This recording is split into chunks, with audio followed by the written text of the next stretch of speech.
Айбалаңын асырылған пас, допмен!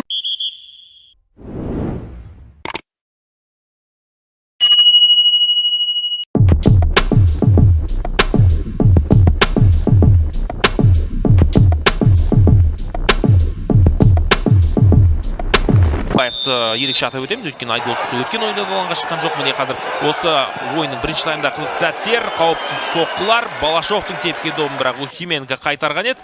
Одан кейін әуелет асырылған пас, тағы да Балашовтың асырған добы ешкім жете алмады. Усименко Буйволовты да қағып жіберіп допты алғыр асырған екен, ал тура осы жерде міне Шахтер есеп ашуы әбден мүмкін еді. Соған жақын еді. Графтың баспен жасаған соққысы қақпадан сәл ғана қиыс кетті, сөйтіп Усименконың қателігін сәтті пайдаланып кетуге болатын еді. Ал бұл жерде де Карам Султанов міне Усименконың қақпасының кілтін таба алған жоқ. Шиначевтің соққысы өте әдемі шықты, өте сәтті шықты, бірақ Тимурбек Зәкіров қайтарып үлгерді. Кейлердің пасына Адеринсола Эсеола жете алған жоқ. Бұл осы бірінші таймдағы ең бір қауіпті шабуылдардың бірі болды. Қайрат ұйымдастырған.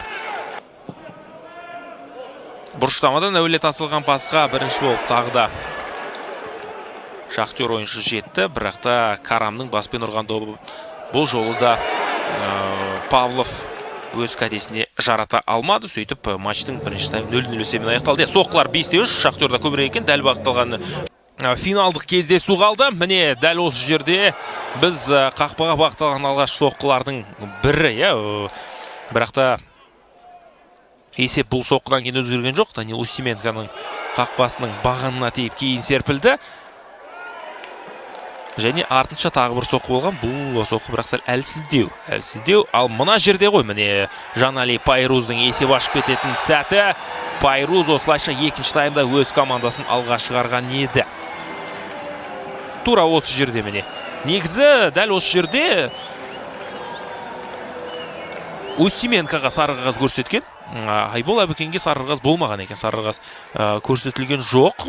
Немесе енді қазір дәл бірінші Усименко ғой төрешіге келген. Сондықтан да Айболға емес, Усименко көрсеткен секілді. Ал осы жерде міне көп жанкүйерлер енді тіпті көрермендер де алаңдағы тамашалап отырған Түркістан аренадағы сәл түсініспеушілік болғандығы сөзсіз. Міне ойыншылар да оған қатты төрешіге шағымданды. Дәл осы эпизодқа байланысты, бірақ гол есепке алынды. Шахтер алға шықты. 1-0.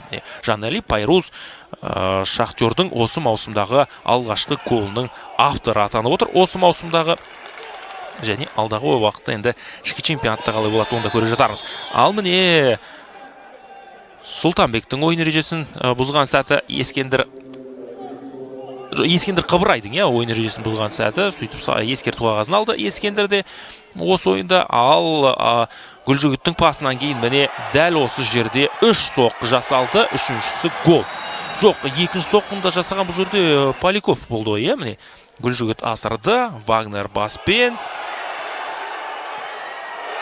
Одан кейін Поляков міне ойынның бұл шабуылдың нүктесін қойды. Есеп 1-1 өзгерді. Тағы да міне екі соққында жасаған Поляков екен. Бұл жерде Раде Дугалич қатыспаған, бұл шабуыл енді соққы жасамаған. Ол тек қана допты ұстап ортаға қарай жүгіріп кетті. Өйткені асығу керек болатын. Жылдамдатып тағы да гол соғу керек болды Қайратқа. Ал мынау Галкиннің әуелет асырған пасы, Ескендір Қыбырай баспен бағыттаған соққысы болды. Дәл осы шабуылдан кейін Галкин алаңдағы орнын босатты. Штрели Мамба, тамаша гол. Барлығы қарапайым ғана, ешқандай да бір тосыннан ештеңе болған жоқ. Міне Вагнерлав ортадан әдем өткізіп берді, қаптаған тізілген қорғаушылардың арасынан. Мамба алға суырылып шықты, ешқандай офсайд болған жоқ бұл жерде. Сөйтіп өзінің жаңа командасындағы алғашқы голын соқты. Штрели Мамба бірінші кездесуде сәл жол болмаған еді. Екінші матчта міне өзінің жақсы шабуылшы екендігін дәлелдеді. Міне қазір ойынның статистикасы назарларыңызда. Соққылар 12-де. Происходит в чемпионате. Форсировать подготовку сейчас это... Астанов топты ауттан лақтырды Широбоковқа. Широбоков дұрыс топты қабылдай алмады. Значит, что множество рисков будет. Ох, какая ошибка Широбокова. Бұл жерде Қайраттың қорғаушысы Широбоков Павловты артынан итерді. Павлов құлады, ол допты қолымен өзіне ыңғайлатып алды. Қалай ойлайсыздар, бұл жерде төрешінің ысқырмағаны дұрыс па, әлде бұрыс па? Павлов толкает падение. Ну неужели нет фола? Опять же Павлов в центр и Жанали Пайру! 1-0. Выходит вперед Шахтер.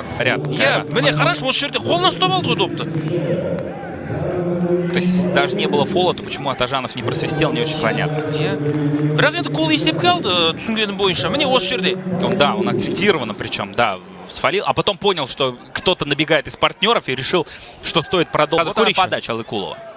Шушначев нет, да не участвовал никак в эпизоде. Вагнер Лав. Бұл жерде Қайраттың ойыншылары бұрыштамадан соң 3 соққы жасады, ал мына жерде көріп тұрғаныңыздай Шахтердің қорғаушылары ұйықтап қалды. Оларды қызылмен белгілеп қойдым. Бьет Закиров, сбрасывает, дальше Поляков добавляет, ну а здесь, да, Поляков, ну кажется, Вагнер, удар Вагнера... Негізі гол Поляковтікі секілді. Да. То есть ударом Вагнера справился Закиров, а дальше уже Поляков. Жоқ, бұл жерде міне осы екінші соққыны қай жерден қайтарды? Место в Олимпиад Суперкубке. Мына жерде Шахтер тарапынан бірнеше қателіктер бар. Атап айтқанда орталық аймақтың бос қалуы, бірінші, екіншіден мұнда мен белгілеп қойған қорғаушы неге қырымен тұрған жоқ. Егерде сен көріп тұрсаң, Мамбаның жүгірейін деп жатқанын. Әрине сен бір қырымен өзінің қақпаңа қарай бағытталып тұруың керек, жүгіруге дайын болуың керек, яғни. Ал бұл жерде олай тұрған жоқ. Лавтың басқалай, ну, роскошно. Между двух нашел идеальная передача. Не так, чтобы успел Закиров за этим мячом. Да, опять же, Вагнер Лав, друзья. К чему тут какие-то комментарии? Вот то, что он сейчас сотворил. Не подпустил Митошевича. Дальше между Графом и Султановым. Мамба, конечно же, взрывается, пробрасывает себе мяч на ход и освобождает ворота. Ну и Мамба тоже молодец, конечно. Хоть не отпустил в этом случае. Ну и поразил ворота, сделал все чисто, вовремя старт. Ертең Астана уақытымен сағат 17:30-да немесе матч аяқталған соң 30 минуттан соң обзорды күтіңіздер. Астана мен Тобыл арасындағы финалға. Каналға лайк басып, комментарий жазып кетіңіздер. Қарағандарыңыз үшін рахмет.